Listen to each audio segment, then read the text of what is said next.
뉴스 플러스 시작합니다. 정의선 현대차그룹 회장이 우리 기업인 가운데는 처음으로 전 세계 정치 권력의 심장부 백악관 단상에 섰습니다.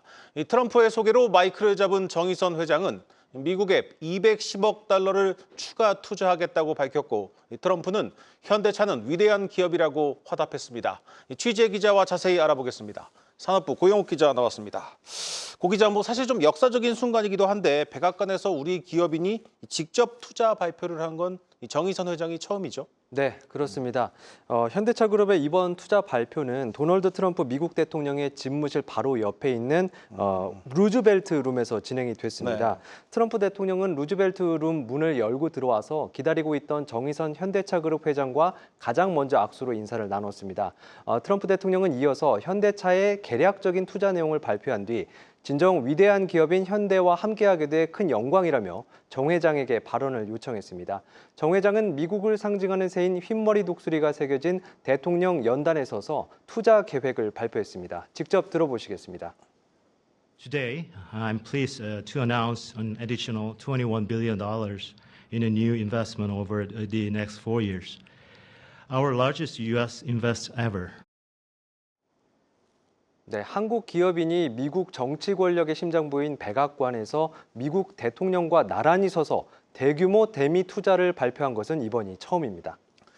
여러 가지 측면에서 현대차그룹의 이번 투자는 정의선 회장의 결단이라고도 볼 수 있겠는데 네. 그 의미는 어떻게 해석할 수 있겠습니까? 일단 복합적인 의미가 있다고 말씀드릴 수 있을 것 같은데요. 이번 투자 금액의 70%는 미국 현지 생산체제 강화에 쓰입니다. 네. 트럼프 정부가 다음 달 2일 상호 관세를 발표할 예정이라는 점에서 관세 대응책의 일환으로 볼 수 있습니다. 또 58억 달러가 현대제철의 전기로 일관 제철소 건설 투자입니다. 현대제철의 해외 첫 생산 거점 마련인데요. 현대차그룹이 해외에서 쇳물부터 생산해서 완성자까지 만드는 밸류체인을 처음 갖춘 곳이 미국이 되는 겁니다. 네. 현대차는 이제 미국 생산 능력을 올려서 120만 대 생산 체제를 구축하겠다고도 밝혔는데요. 닛산의 경우 미국에서 자동차가 팔리지 않아서 생산을 25% 줄이겠다고 발표할 정도로 현재 경쟁사들이 고전하고 있는 상황에서 판매 자신감을 내비친 겁니다. 실제로 현대차그룹의 미국 시장 판매량은 가파르게 늘어서 올해 누적 판매량이 3천만 대를 돌파할 예정인데요. 도요타가 54년, 혼다가 47년 걸린 기록을 현대차가 39년 만에 이루는 겁니다. 자, 이번 투자의 핵심은 역시 미국의 이 제철소를 짓는 겁니다. 그런데 왜 루이지애나인지 그것도 궁금합니다. 네, 일단 그 제철소 같은 경우에는 입지가 물가에 있는 게 유리합니다. 네. 무거운 이제 원재료인 철광석이나 철강 완제품을 수송해야 하기 때문인데요. 루이지애나주는 미시시피 강이 흐르고요. 또 현대차 엘레바마 공장이나 기아차 조지아 공장, 그리고 현대차 메타플랜트 아메리카 공장과 지리적으로 가까운 물류 요충지입니다. 특히 루이지애나주는 트럼프 시대의 상징으로 꼽히는 곳인데요. 공화당 텃밭인 이곳에 투자하는 것엔 정치적인 포석도 깔린 것으로 해석할 수 있습니다. 자, 현대차의 이번 투자 발표로 우리나라에 매길 이 트럼프 대통령의 이 관세, 이 기류 변화도 엿보입니다. 이 정의선 회장의 승부수에 대한 좀 긍정적인 평가들이 나오고 있죠. 네, 그렇습니다. 트럼프 대통령은 현대차의 투자 발표가 이제 발표된 뒤에 상호 관세와 관련된 취재진의 질문을 받고 모든 새로운 관세가 4월 2일에 발표되진 않을 것이라며 여러 국가에 면제를 줄 수 있다고 밝혔는데요. 상호 관세와 품목 관세에 대한 기존 입장을 번복하면서 관세 부과에 유연성을 둔다는 신호로 해석할 수 있게 됐습니다. 미국 뉴욕타임즈는 현대차의 미국 투자로 한국이 관세를 피하거나 적어도 다른 나라보다 낮은 관세를 적용할 수 있도록 도울 수 있게 됐다고 평가하기도 했는데요. 네. 관세 정책으로 인해 미국의 대규모 투자를 유치했다는 온쇼어의 대표적 성공 사례를 트럼프에게 제공했다는 점에서 민간 외교관의 역할을 했다고도 볼 수 있습니다. 자, 이 트럼프 대통령이 자동차 등 이 품목별 관세를 곧 발표하겠다고도 밝혔는데 아직까지 그래도 우리나라에서 만들어 수출하는 이 자동차나 이 철강에 대한 관세 문제는 여전한 거죠. 네, 그렇습니다. 일단 현대제철이 미국에서 철강을 상업 생산하는 거는 2029년부터입니다. 네. 그러니까 그 전까지 정부 간의 별도 합의가 성사되지 않는다면 25%의 철강 관세가 그대로 적용됩니다. 또 자동차 관세 문제도 여전합니다. 트럼프 대통령은 현대차가 미국에서 생산한 자동차의 관세를 매기지 않는다는 원론적인 답을 내놨기 때문인데요. 여기에 이제 자동차 부품까지 관세를 매기면 GM과의 그 통합 생산 계획이 무산될 수도 있습니다. 이 분해 부품을 수출해 미국 GM 공장에서 생산하는 CKD, 그러니까 완전 분해 제품 수출 전략이 의미 없어지기 때문입니다. 실제로 트럼프 대통령은 그 대만의 그 TSMC 회장이 그 백악관을 방문해서 우리 돈 147조 원에 달하는 투자를 하겠다고 밝혔을 당시 한껏 치켜 세웠었는데요. 불과 나흘 뒤에 대만이 우리 반도체 사업을 훔쳐갔다고 비난했습니다. 네, 잘 들었습니다. 산업부 고영욱 기자였습니다.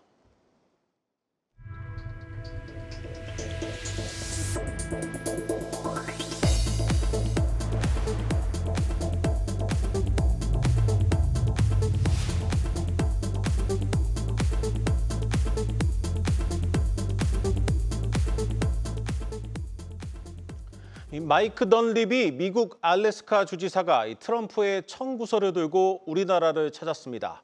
이 알래스카 LNG 프로젝트 추진을 위해 필요한 우리 기업들 이 콕콕 집어서 만날 예정인데 다들 마지못해 줄을 서는 분위기입니다. 이 세종 스튜디오 연결합니다. 전민정 기자. 이 한덕수 대통령 권한대행이 오늘 주지사를 직접 만났다고 들었는데 어떤 얘기들이 오간 것으로 보입니까? 네, 덜리비 주지사가 한국을 찾은 건 정부와 우리 기업의 현지 액화 천연가스, LNG 사업 참여를 독려하기 위해서입니다. 트럼프 대통령이 각별한 관심을 쏟고 있는 알래스카 LNG 사업은 약 1,300km에 달하는 가스파이프를 건설해 알래스카 북부에서 생산되는 천연가스를 남부 항만으로 나른 뒤 액화에 수출하는 사업인데요. 투자비만 450억 달러, 우리 돈으로 64조 원으로 추산됩니다.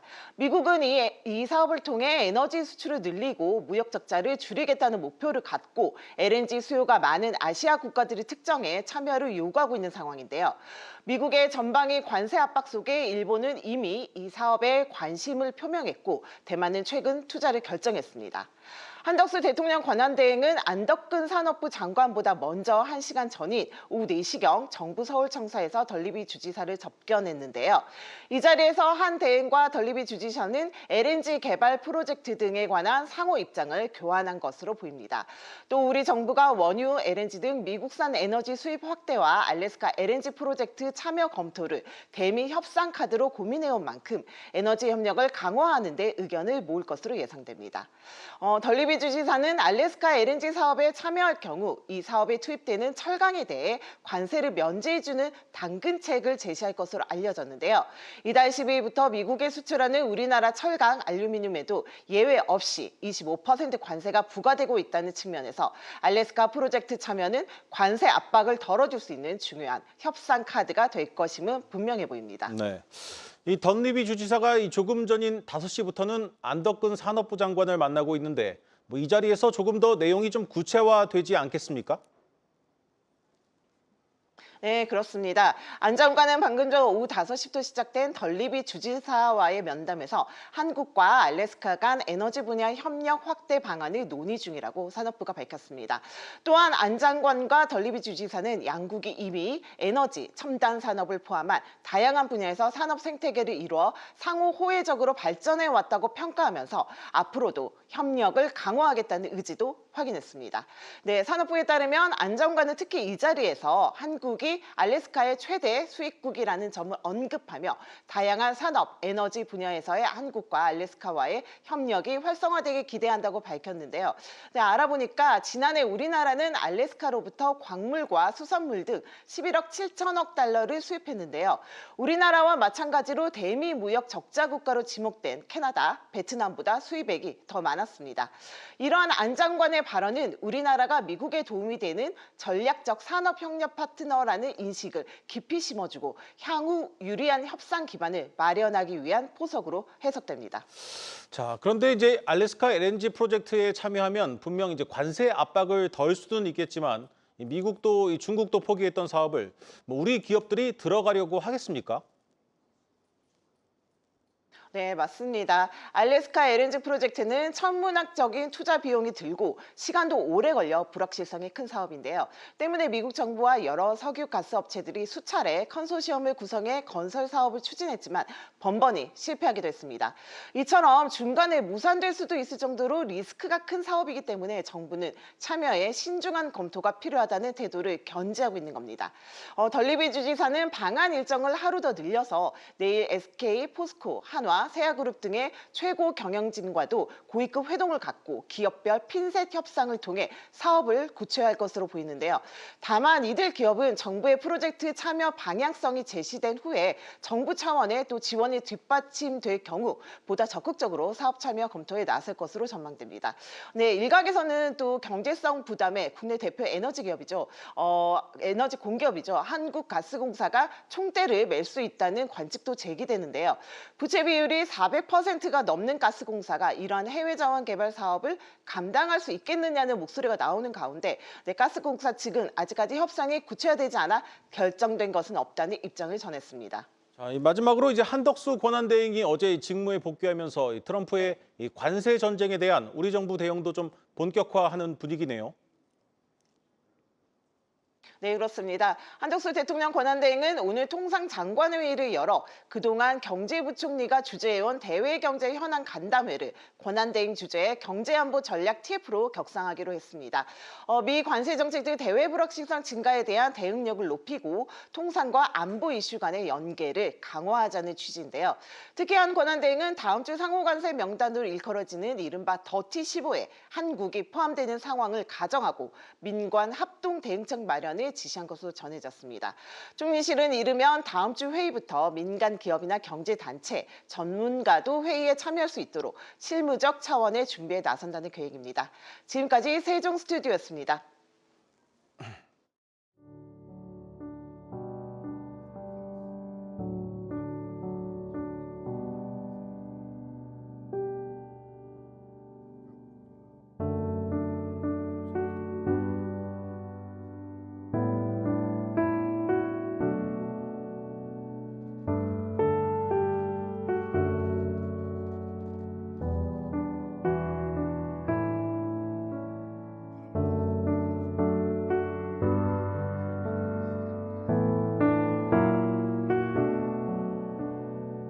회사의 지속적인 성장을 위한 주주 여러분의 적극적인 지지와 응원을 부탁드리며 주주 여러분의 가정에 건강과 행복이 가득하시기를 바라겠습니다.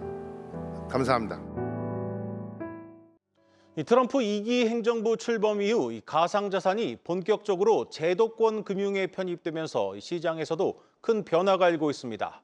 전 세계 주요 기관 투자자들도 이 비트코인을 빠르게 포트폴리오에 편입하려는 움직임을 보이고 있습니다. 하지만 우리나라는 여전히 이런 세계적인 흐름에 뒤처지고 있다는 지적이 나오고 있습니다. 박찬휘 기자입니다. 비트코인을 비롯한 가상자산이 새로운 자산군으로 자리 잡으면서 기관 투자자들의 시장 참여도가 대폭 확대될 전망입니다. 세계 최대 자산운용사 블랙록의 로버트 미치닉 디지털 자산 총괄은 가상자산 시장이 중요한 전환점을 맞이하고 있다며 기관 투자자들의 관심이 과거 어느 때보다도 높아지고 있다고 밝혔습니다. Many of the largest investors who previously had uncertainty over whether it was politically acceptable to allocate to this asset class, whether for themselves or on behalf of their clients, now have that clarity. At what speed will they begin to adopt? That's an open question that we'll certainly be watching. 미치닉 총괄은 비트코인이 인류 화폐 역사에서 근본적인 문제로 여겨졌던 공급 불안, 송금의 비효율성, 검열 리스크를 동시에 해결한 최초의 자산이라고 평가했습니다. 비트코인이 글로벌 결제 수단으로서의 기능을 갖춘 데다 탈중앙화 구조로 누구나 접근 가능한 금융 생태계를 제공한다는 겁니다. 미치닉 총괄은 트럼프 대통령의 정책 변화가 디지털 자산 시장에 큰 영향을 미쳤다고 평가하면서 올해 가상자산 시장 핵심 이슈로 제도권 금융 참여와 전략자산 비축 논의 확대를 꼽았습니다. An opportunity for the banks in the U.S.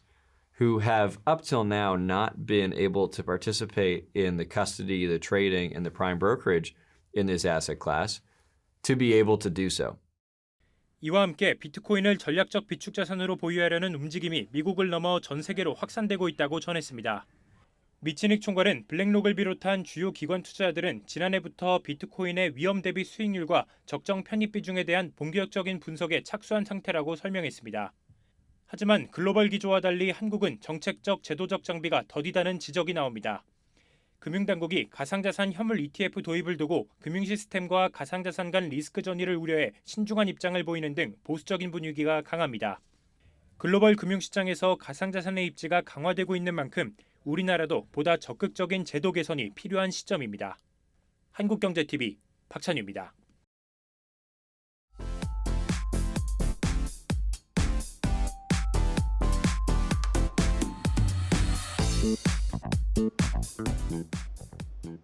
오늘 증시 이슈 짚어보는 마켓톡톡 시간입니다. 코스피 이틀 연속 하락세입니다. 유가증권 시장에서 연일 순매수하던 외국인도 7거래일 만에 매도세로 돌아섰습니다. 원달러 환율은 1,469.2원까지 치솟으며 3개월여 만에 가장 높은 수준을 기록했습니다. 시장에선 정치적 불확실성과 미국의 상호관세 시행, 실적에 대한 경계 심리 등이 투심을 짓누르고 있다고 분석하고 있습니다. 그래도 오늘 시장을 지탱한 건 현대차그룹주였습니다. 오늘 대규모 대미 투자를 밝히며 관세 우려에서 벗어난 현대차그룹주 상승했고 현대기아차의 소재와 부품을 납품하는 종목들의 주가도 강세를 보였습니다. 전문가들은 삼성전자와 SK, 한화 등 다른 주요 그룹들도 조만간 미국 투자 확대에 나설 가능성이 높다고 분석합니다. 현재 텍사스주 테일러시의 반도체 공장을 짓고 있는 삼성전자, 추가 투자를 저울질하고 있는 것으로 알려지고 있고요. SK그룹은 배터리와 반도체 후공정 등 다양한 분야의 투자 확대를, 하나는 한화 에어로스페이스를 중심으로 미국 현지 생산과 수출 확대를 추진할 것이라 전망이 나옵니다. 이제 다음 주면 공매도가 17개월 만에 전면 재개됩니다. 주식 거래가 늘어나 증시가 활성화될 것이란 기대가 나오는 한편 공매도 타깃이 되는 종목의 주가 변동성이 커질 것이라는 걱정도 큽니다. 오늘 31일 재개하는 공매도 첫 번째 타깃 어떤 종목이 될지 가늠해보죠. 이번 공매도 재개에 앞서 금융당국은 무차입 공매도 방지에 총력을 기울였습니다. 즉 차입 물량 확보가 전제돼야 공매도가 가능한 것으로 대차 잔고가 급증한 종목이 공매도 대상이 될 가능성이 높다고 볼 수 있습니다.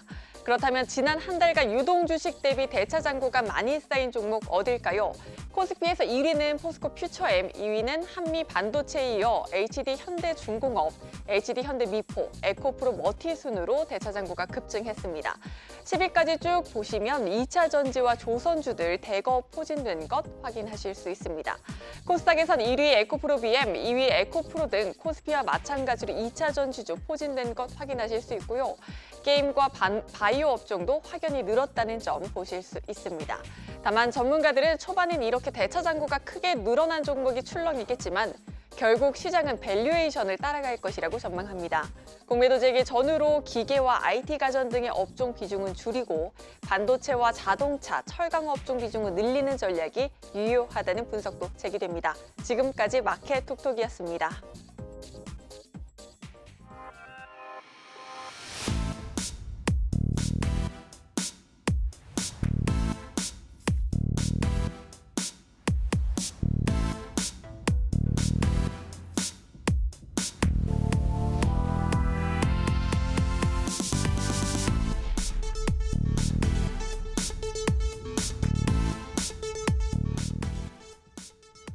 이 하나금융그룹을 시작으로 4대 금융지주의 주주총회 시즌이 시작됐습니다.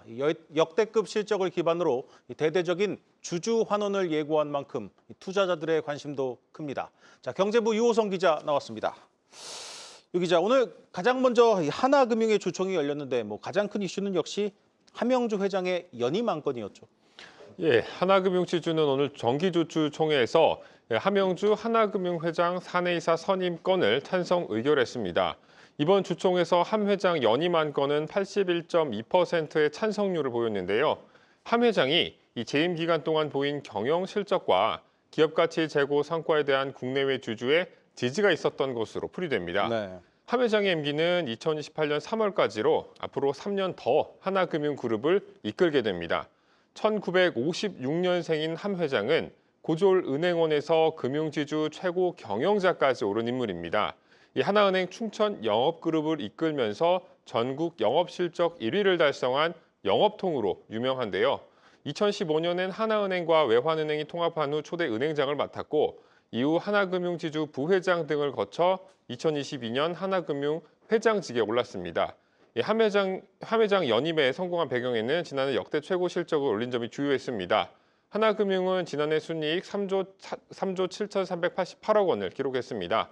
다만 한 회장은 채용비리 관련 사법 리스크가 남아 있습니다. 만약 대법원에서 유죄 판결이 나오면 바로 물러나야 되는 상황입니다.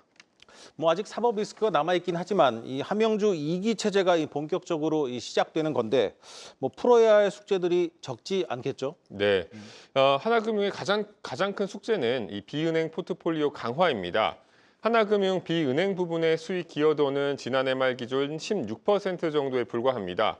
KB와 신한이 각각 40%와 25%에 달하는 것과 비교하면 많이 모자란 수준이죠. 한 회장은 14개 계열사 간 협업 강화를 통해 비은행 수익 기여도를 30%까지 끌어올린다는 구상입니다. 네.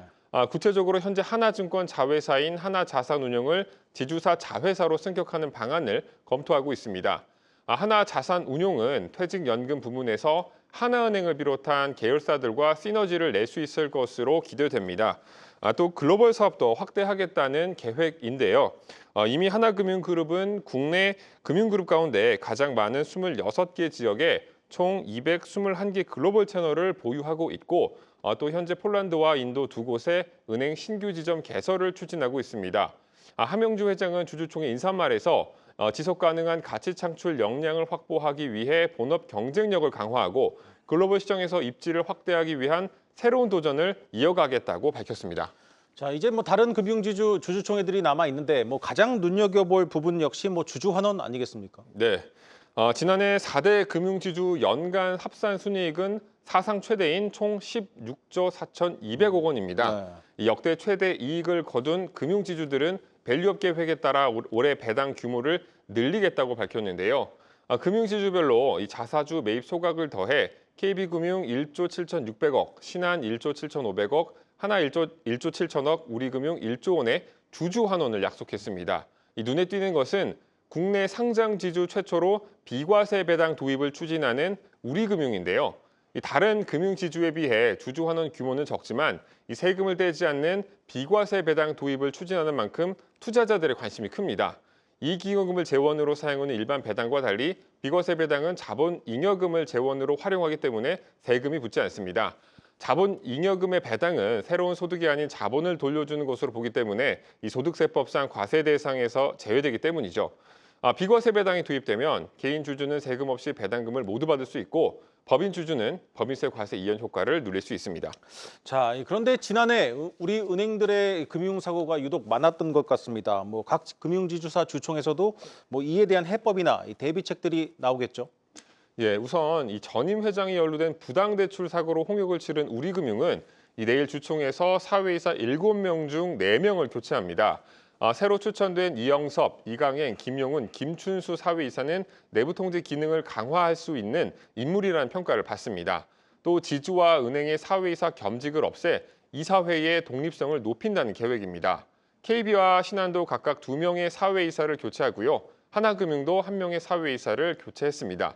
이들 금융지주는 모두 내부통제위원회 신설 관련 변경을 주총 안건에 올렸습니다. 이 내부통제위원회는 사회이사를 중심으로 경영진 감시와 견제 등 금융사 내부통제 전반을 감독하는 이사회의 보조기구인데요. 내부통제위원회 신설과 금융사를 감시하는 이 사회이사 역할 강화를 통해 금융지주사 스스로 신뢰 회복에 나서겠다는 구상입니다. 네, 잘 들었습니다. 경제부 유호성 기자였습니다.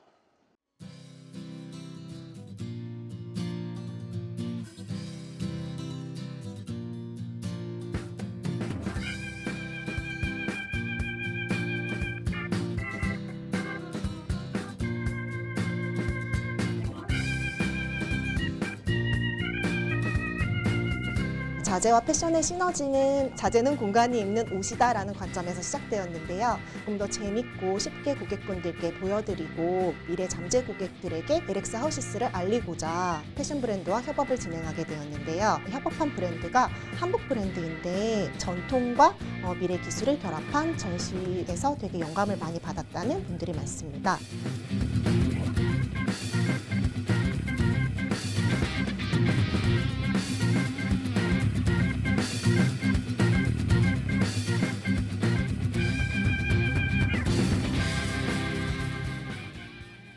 오늘 준비한 뉴스 플러스는 여기까지입니다. 함께해 주신 여러분 고맙습니다.